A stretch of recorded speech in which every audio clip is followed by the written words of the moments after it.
आजचा सामना वाचलाय? आजचा सामनाचा अग्रलेख वाचा. आजचा सामनाचा अग्रलेख आपण जर वाचला असता तर आपण मला योग्य प्रश्न विचारला असता. आजच्या सामनामध्ये आम्ही नितीन गडकरींना का डावललंय हे स्पष्ट केलं. नितीन गडकरी हे एक परखड स्पष्ट वक्ते असे नेते आहेत. नितीन गडकरी हे छत्रपती शिवाजी महाराजांचे निस्सीम भक्त असल्यामुळे ते गुलामी पत्करणार नाहीत दिल्लीची, असा त्यांचा स्वभाव आहे.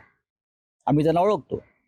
अनेकदा त्यांचे आमचे मतभेद झाले असतील, पण आम्ही त्यांच्याबरोबर जवळून काम केलेलं आहे.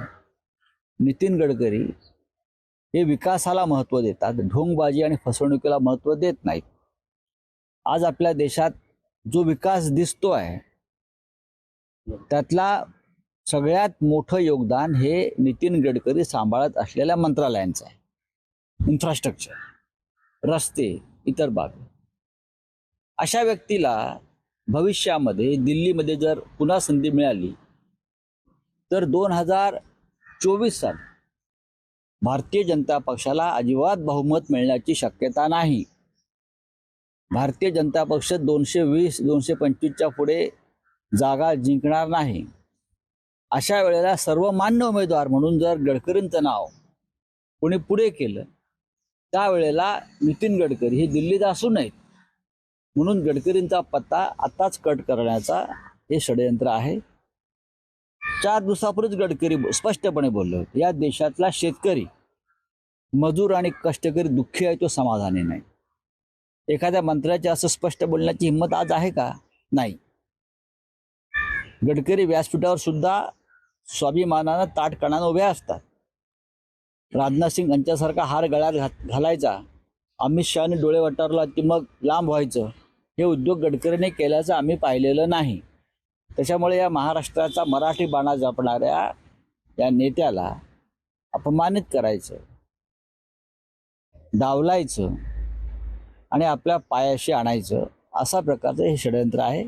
एवढंच मी सांगू शकतो. शेवटी कोणाला तिकीट द्यायचं आणि कोणाला नाही हा त्या पक्षाचा अंतर्गत विषय असतो. नितिन गडकरी के अग्रलेख में लिखा है कि नितिन गडकरी नेता। कौन सा अग्रलेख है ये? सामना का नाम लो. हाँ, नितिन गडकरी अमित शाह और प्रधानमंत्री के आगे झुकते नहीं है, उनकी हाँ में हाँ नहीं मिलाते हैं. कुछ लोग इस देश में आज भी है जो खुलकर बात करते हैं, जिसमें नितिन गडकरी है. नितिन गडकरी के साथ हमारे ज़रूर कुछ मतभेद हुए होंगे उस वक्त, लेकिन हम उनको मानते हैं. उनके विकास का जो विजन है डेवलपमेंट का, उसको हम मानते हैं. आज भी जो विकास की बातें प्रधानमंत्री जी करते हैं उसमें से ज़्यादा विकास इस देश में गडकरी जी जिस मंत्रालय का प्रभार संभालते हैं उससे हुआ, उस मंत्रालय से हुआ. गडकरी जी ऐसे नेता है तो झुकते नहीं, किसी के सामने डर कर गुलामी स्वीकारते नहीं, ऐसा नेता है. महाराष्ट्र का कद्दावर नेता है. छत्रपति शिवाजी महाराज का उनके ऊपर बहुत प्रभाव है, हमेशा वो बोलते हैं. तो स्वाभिमान से जीने वाला नेता है, तो उनको अपने पैरों में शरण लाने के लिए लगता है कि उनको ये दिखाया है कि हम आपका भविष्य तय करेंगे. लेकिन मुझे नहीं लगता गडकरी झुकेंगे या डरेंगे.